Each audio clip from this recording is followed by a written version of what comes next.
Ciao, today I want to share a recipe with you that's perfect for this time of year. It's a simple cake, yet it's so moist and delicate, and this cake has a creamy texture since it has mascarpone instead of butter. And it's a real crowd pleaser when you add a scoop of ice cream on top of it. Let me show you how to make it. Pronto? Allora andiamo a cucinare. Whoa, whoa, yeah.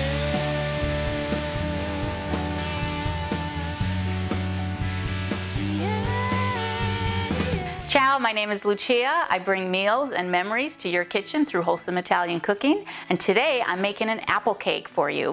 So what we're going to do is start with a mixer, and you can either use a hand mixer or the electric mixer, whichever works for you. I've got some sugar in here, and I'm going to also add 3 eggs to it. And I'm also going to add about a 1/4 teaspoon of salt. And we want to whisk this on high until it becomes bright yellow and foamy frothy, and I'll show you what that looks like.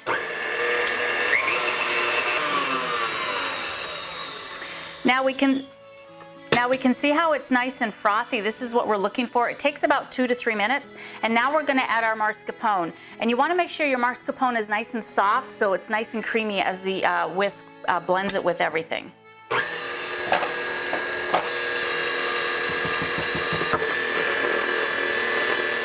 So we're going to add vanilla bean. I like to actually scrape out the seed pods in the vanilla bean. You could use vanilla extract if you don't have one, but I just love the flavor of it.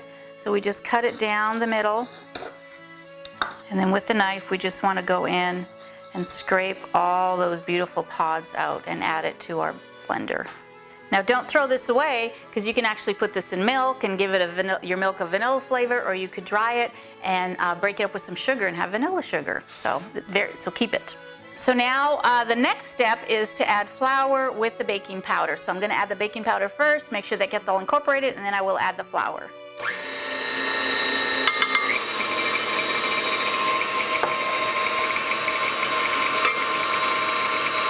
And don't forget to go in and scrape down the sides just to make sure everything is well incorporated. All right, so now that all of our dough is evenly incorporated, we're going to throw in some apples. Now I've got 2 apples here that I've diced up. I like to leave the skin on. These are such beautiful red apples, and it just gives it more color. Plus there's a lot of nutrition in the skin. So as a mom, you know, we want our kids to get a lot of nutrition. And so through the skin is a great way. So I just cut up about 2 apples. I just cut them in cubes. And you can use any apple that you like. These are actually Honeycrisp. They happen to be my favorite, so I like the Honeycrisp. But please use whatever you like or whatever apples your kids like. And just kind of stir it all together until it's nice and well incorporated. Then from here, we're going to take a springform pan, and that's the one that has the clasp on it. And if you don't have a springform pan, any pan will do, it'll be fine. I just like the springform.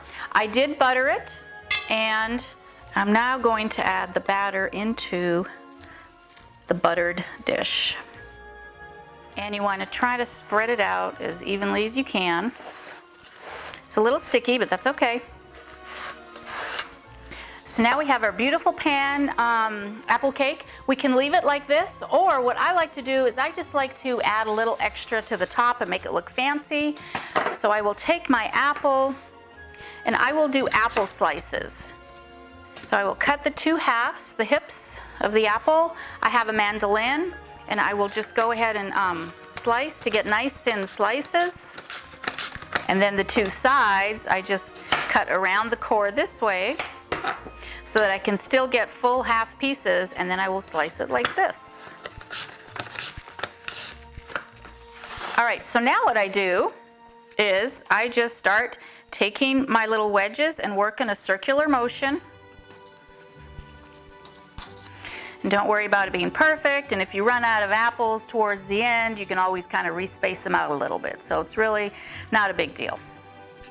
And this, I definitely like to keep the skin on, because these are such beautiful red apples that it does make it look beautiful when it comes out of the oven, the extra color.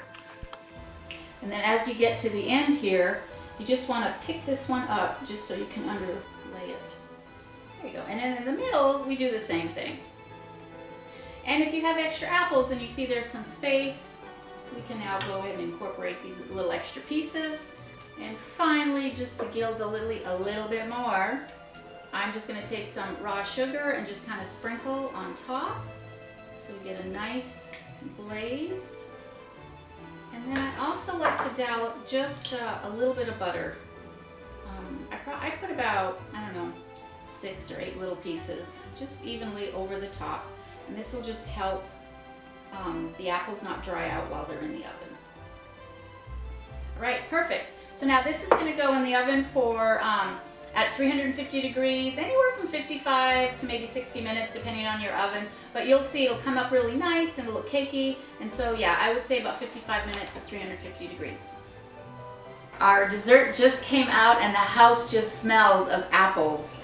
It is a wonderful fall smell. So what we can do is we can, now that it's done and it's cooled, we can actually sprinkle a little bit of powdered sugar on our dessert.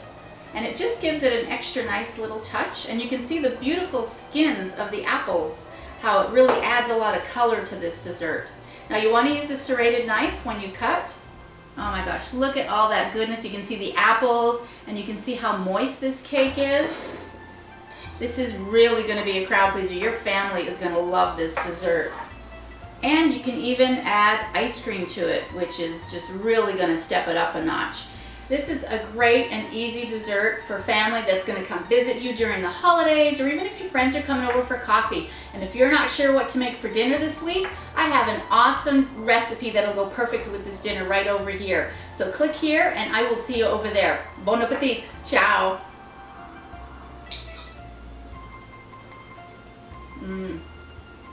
That's good.